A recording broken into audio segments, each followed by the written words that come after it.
Detector de eletrônica, fala galera do YouTube, fazendo aqui, regravando novamente o vídeo número 2, falando do amplificador de potência, porque eu errei um número ali na fórmula. Errei não, estava escrito certo, mas eu ditei errado, quer dizer, li um número e consegui falar errado, que era 50 microampere e eu chamei de 500, então isso me incomodou e estou fazendo um novo vídeo, tá? Porque eu não consigo deixar o negócio errado. Eu lendo, falei errado. Lendo 50, chamei de 500. Então vamos lá. Ainda falando sobre amplificadores em cascata, né? Nós terminamos o primeiro vídeo. E como eu falei, né, existem outras formas de acoplar um estágio a outro, cada um com suas vantagens e desvantagens. Então nós vimos o primeiro acoplamento via capacitor, acoplamento capacitivo, né? Que quem lembra, né, é o capacitor que faz acoplamento de um amplificador para o outro, que é esse aqui, acoplamento capacitivo, né? Onde nós temos, né, a saída de estágio anterior, né, uma estágio anterior está entrando aqui, e aqui vai agora para a entrada do outro estágio, o estágio seguinte. Tá, então isso aqui é um acoplamento capacitivo, tá? Agora vamos falar sobre a vantagem e desvantagem. Baixo custo, a vantagem é que é baixo custo, bom para baixas frequências. As desvantagens são dificulta o casamento de impedância e limita a frequência de corte inferior. Agora vamos falar sobre acoplamento por transformador. Está aqui a imagem. Substituindo a saída ou o resistor de coletor de um estágio pelo rolamento primário de um transformador e fazendo a ligação do ponto entre os resistores de base e a base do transistor do estágio seguinte através do secundário desse transformador, obtém-se o acoplamento por transformador mostrado aqui nessa figura. Pode ver que é tudo acoplado via transformador, tá? Podemos ver aqui a saída do estágio anterior e aqui para a entrada do próximo estágio. Então isso aqui é acoplamento por transformador. Como os enrolamentos são curto-circuitados para sinais DC indutores, eles não afetam o ponto de polarização dos transistores. Também, como o transformador isola totalmente o nível DC de um estágio a outro, a polarização dos transistores é totalmente individualizado. Assim, apenas os sinais AC são transferidos para o estágio seguinte. O acoplamento por transformador permite um ótimo casamento de impedância entre estágios ou entre o estágio de saída e a carga, através da relação entre o número de espiras do primário, chamado N1, e do secundário, N2, aumentando o ganho de potência final do amplificador. Tá, então temos aqui um exemplo do casamento de impedância nessa figura aqui. Tá? Fórmula N1 sobre N2 igual a ZST1 sobre ZET2. ZT1, ZT2, aqui nós temos a figura do casamento de impedância. Na análise AC dos amplificadores com acoplamento por transformador, o enrolamento primário, por substituir o resistor de coletor, faz com que o secundário apareça em paralelo com a carga do estágio, limitando a frequência de corte inferior. Quanto menor a frequência, menor é a reatância indutiva. As maiores aplicações dos transformadores de acoplamento estão nos estágios amplificadores de RF, acima de 20 kHz, particularmente nos amplificadores sintonizados, que serão melhor detalhados em outro tópico. Vamos ver as vantagens e desvantagens. Vantagem: perfeito isolamento elétrico entre estágios, ótimo casamento de impedância entre estágios, tamanhos reduzidos, mais leves e mais baratos para faixas de RF. Desvantagem: limita a frequência de corte inferior, muitos grandes, mais pesado e mais caro para baixas frequências, não linearidade na resposta em frequência devido à não linearidade do núcleo magnético. Acoplamento direto. Na figura a seguir mostra dois estágios amplificadores acoplados diretamente. Aqui, ó, diretamente. Não tem capacitor, tá? Nesse caso, a polarização de um estágio está vinculado diretamente às polarizações de seus estágios anterior e posterior. Isso elimina alguns resistores de polarização, reduzindo o número de dispositivos do circuito. O fato de o segundo estágio não possuir o divisor de tensão na base torna-se impedância de entrada muito maior. Torna-se a sua impedância de entrada muito maior, fazendo com que praticamente toda a tensão AC na saída do primeiro estágio seja transferido para a entrada do segundo, porém com redução de corrente AC de entrada. Não havendo capacitores de acoplamento, a frequência de corte inferior fica limitado apenas pelo capacitor de desacoplamento de emissor. Caso esse não seja utilizado, a frequência de corte inferior passa a ser zero. Por outro lado, caso a polarização de um estágio sofra variação, por exemplo, em temperatura, essa variação sofrerá aplicações sucessivas no estágio seguinte. Então vamos ver vantagem e desvantagem. Não usa dispositivo de acoplamento, são as vantagens, né? Redução do número de resistores de polarização, bom para baixa frequência. Desvantagem: dificulta o casamento de impedância entre estágios, aumenta a instabilidade do ponto quiescente do transistor. Isso pode ser devido à temperatura, né? E vamos falar sobre a conexão Darlington. Olha aqui a figura, conexão Darlington, que é representada aqui na figura. A conexão Darlington é uma forma de acoplamento direto entre dois transistores, muito utilizado, né, como mostra aí a figurinha aqui simbólica. Tá? Trata-se de dois transistores, T1 e T2, respectivamente, beta 1 e beta 2, ligados em cascata, sendo o primeiro na configuração seguidor de emissor. Analisando o circuito, tem-se no coletor de T2 IC igual a IC1 mais IC2, que é igual a beta 1 vezes IB, e beta 2 vezes IB2. Tá? Esse é 1. Mas IB2 igual a IE1, que é igual a IB mais IC1. Essa é a fórmula 2. Substituindo 2 em 1, teremos a fórmula chata de digitar agora. IC igual a beta 1 vezes IB mais beta 2 vezes IB mais IC1, igual a beta 1 vezes IB mais beta 2 vezes IB mais beta 2 vezes IC1. IC igual a beta 1 vezes IB mais beta 2 vezes IB mais beta 2 vezes beta 1 e vezes IB. IC sobre IB igual a beta 1 mais beta 2 mais beta 2 vezes beta 1. Tá?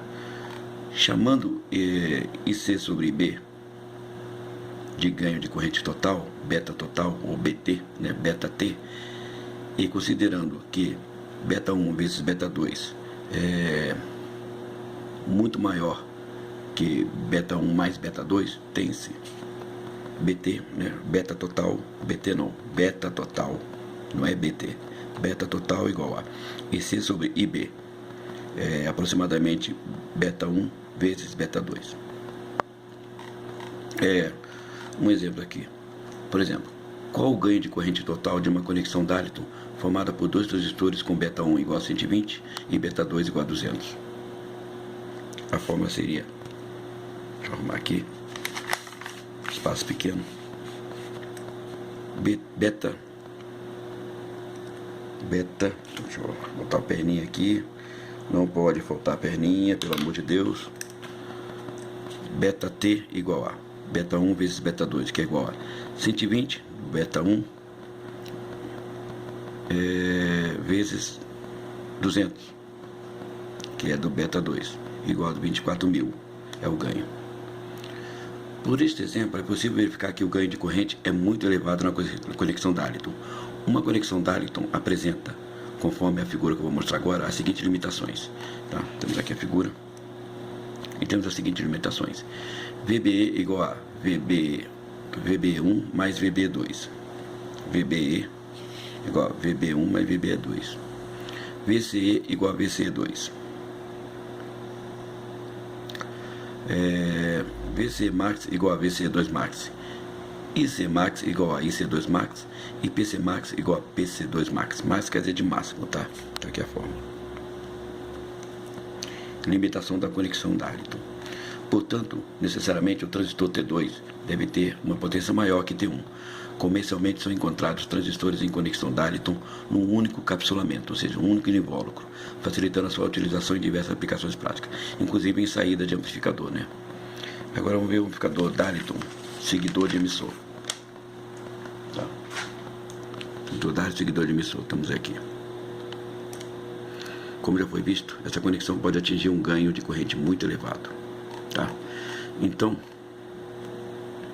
temos aí a figura, o esquema do amplificador Darlington, seguidor de emissor. Caso o transistor de saída esteja também conectada como seguidor de emissor, como no amplificador, que é a figura aqui mostrada acima, a impedância de entrada da conexão DALI será muito elevada, da ordem de mega ômega, fazendo com que a impedância de entrada do amplificador dependa apenas do resistor de polarização de base, de Q1, perdão, resistor de base de Q1. Então, seguindo pela fórmula,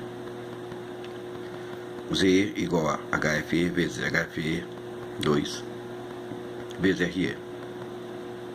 ZT igual a RB. Por outro lado, a impedância de saída da conexão DALI será muito pequena, da ordem da unidade de alguns ômegas, né? Fazendo com que a impedância de saída do amplificador também seja muito pequena. Pela fórmula, ZS1 igual a RE1 mais RG sobre RB sobre HFE1. Lembra isso aqui? São aquelas dizendo que são paralelos, né? Um cálculo paralelo, igual aqueles cálculos de resistores em paralelo, né? Multiplica em cima, depois soma embaixo e os resultados são divididos, tá? ZS2 igual a RE2 mais ZS1 sobre HFE2. ZST igual a ZS2. Por fim, o ganho de tensão total é próximo de 1, que é uma característica da configuração seguidor de emissor, ou seja, mostrando a figura aqui, né, o AVT igual a 1, essas figuras aqui conta, tá? Faz parte. Aqui nós temos o modelo equivalente do amplificador DALI, então, modelo equivalente, né? Então, ver aqui, o gerador de sinal, RG, corrente IG, IEG, VEG, ZT igual a RB. E aqui o AVT vezes VEG, ZST, a corrente IL, corrente da carga, e aqui é a carga. Tá? Bom, um exemplo. Considerando um amplificador DALI, seguidor de emissor, com HFE1 igual a beta 1, 120, e HF2 igual a beta 2 de 200, sendo IEQ de 10 mA, conforme a figura a seguir, determinar o seu parâmetro, bem como a corrente e a tensão de carga. Tá? Então a figura a seguir está aqui. Tá? Então beta 1 de 120 e beta 2 de 200, corrente de emissor 10 mA. Vamos determinar os seus parâmetros, bem como a corrente e a tensão de carga. Tá? Então vamos lá.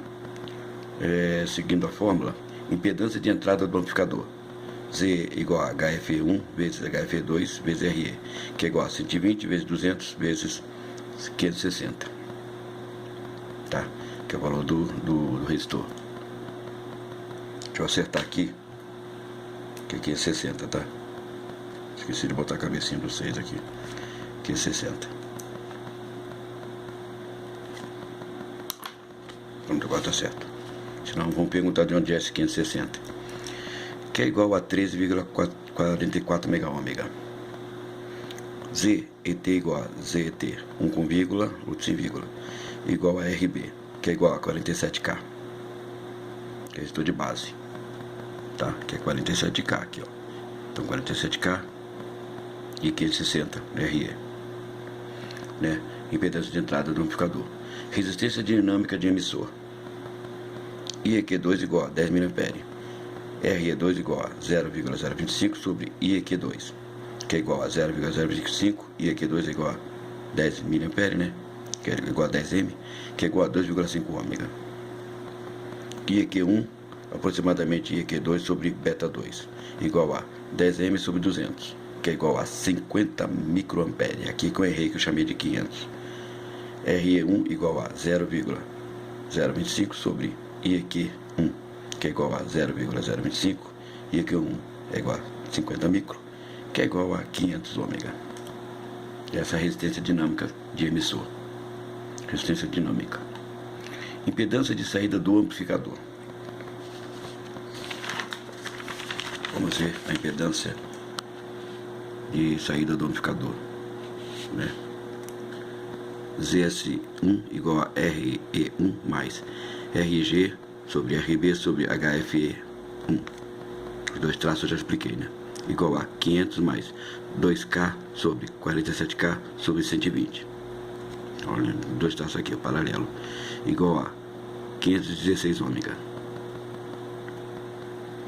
ZS2 igual a RE2 mais ZS1 sobre HFE2, que é igual a 2,5 mais 516 sobre 200, que é igual a 5 ômega. ZST igual a ZS2, que é igual a 5 ômega. Tá? Como o AVT1 chega-se ao seguinte modelo equivalente para esse amplificador. Aqui, ó. Temos aí o modelo equivalente. Tá? Vamos certificar. Esse é o modelo equivalente do nosso amplificador. Desse modelo tem-se VG igual a ZT sobre RG mais ZT vezes VG, que é igual a 47K sobre 2K vezes 47K vezes 5M, que é igual a 4,8 milivolts. VL, tensão de carga, igual a RL sobre RL mais ZST vezes VG, que é igual a 10 sobre 10 mais 5, que é igual a 4,8M vezes 4,8M, que é igual a 3,2 milivolts. Tá? 10 sobre 10 mais 5 vezes 4,8M. E corrente de carga, VL sobre RL igual a 3,2M sobre 10, que é igual a 320 microampere. Tá? Então aqui nós vimos a tensão de entrada, né? 4,8 milivolts. Tensão sobre a carga, 3,2 milivolts. Corrente de carga, 320 microampere. É isso aí, gente. Terminando esse vídeo, terminou mais rápido, sem erro. Depois vamos continuar o vídeo 3, né, sobre amplificador de potência. Vamos falar da classe de amplificadores de potência. TecTed Eletrônica. Até a próxima, se Deus quiser.